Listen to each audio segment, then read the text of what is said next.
शादी के बाद पति पत्नी में अशांति के कारण क्या है? शादी के बाद एक दूसरे को क्यों छोड़ भी देना चाहता है कभी कभी? कारण तो बहुत है जो समाज को, लोगों को मालूम है, आपको भी मालूम है, और जिन लोग ऐसा करता है उनको भी मालूम है। पर उनमें से ज़्यादातर लोग अपने भाग्यों को कोसते हैं, अपने किस्मत को कोसते हैं, और कुछ लोग हैं जो भगवान को भी दोषी मानते हैं। अब मैं कुछ वैलिड पॉइंट आपको बताता हूँ जो सुधार करने से आपको घर दोबारा सेट हो सकता है।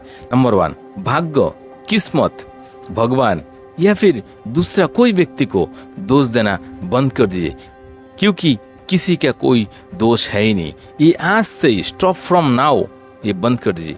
किसी को भी इसमें दोष नहीं है, क्योंकि जबरदस्ती किसी ने आपसे शादी नहीं करवाया जो आप अगर नहीं चाहते तो।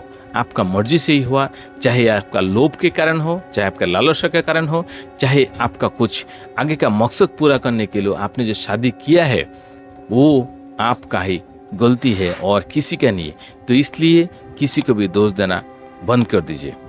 नंबर 2, पछताना छोड़ दीजिए।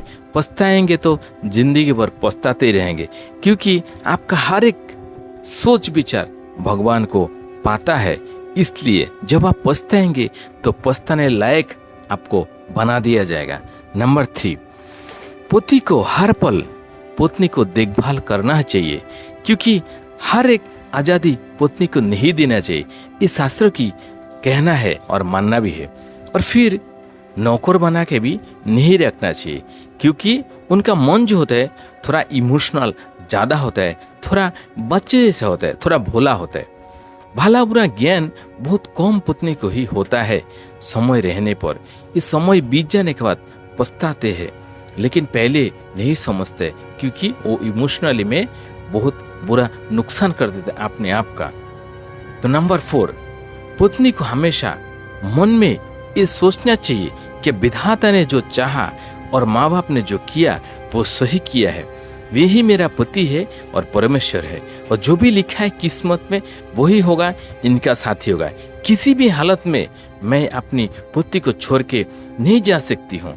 नंबर 5, पति का शरीर का रंग देख के घृणा नहीं करना चाहिए। उसी रंग के अंदर में एक सुंदर आत्माएं है जो जीवन भर आपका साथ निभाएगा। नंबर 6, पत्नी अपनी पति को जिंदगी में तू बोल के कभी भी संबोधित नहीं करना चाहिए।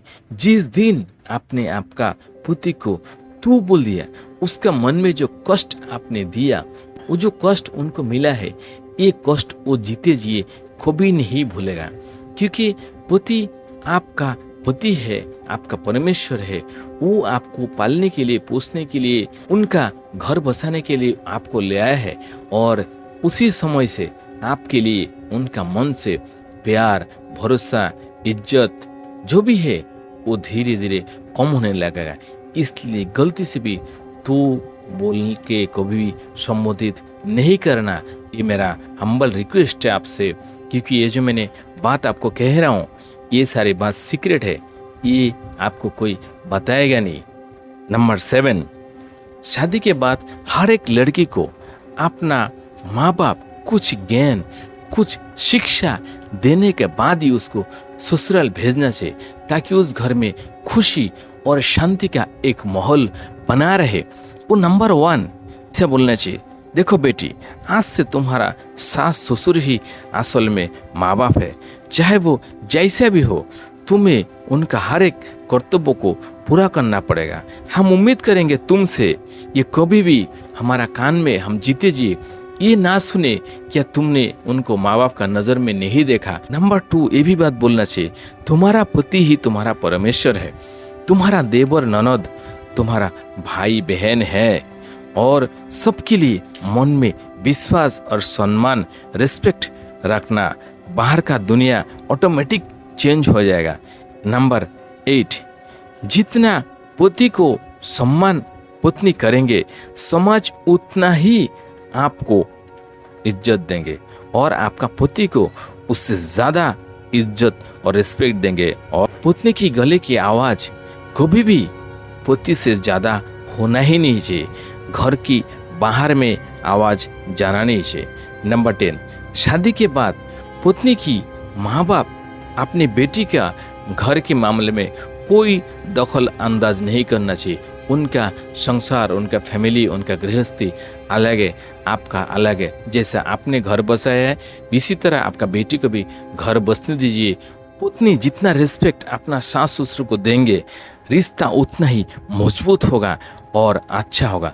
पति भी उतना ही अपना सास ससुर को रिस्पेक्ट देंगे और उनको गर्व होगा कि हमने एक अच्छा घराना को, लड़की को अपना घर का बहू का रूप में लाया हूँ।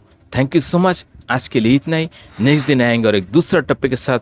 इस चैनल में अगर आप पहली बार है तो ज़रूर सब्सक्राइब कर लीजिए, लाइक कीजिए और ये सारी बात अच्छी लगी तो एक कमेंट करके दोस्तों को शेयर कर दीजिए। Thank you so much. Have a great day.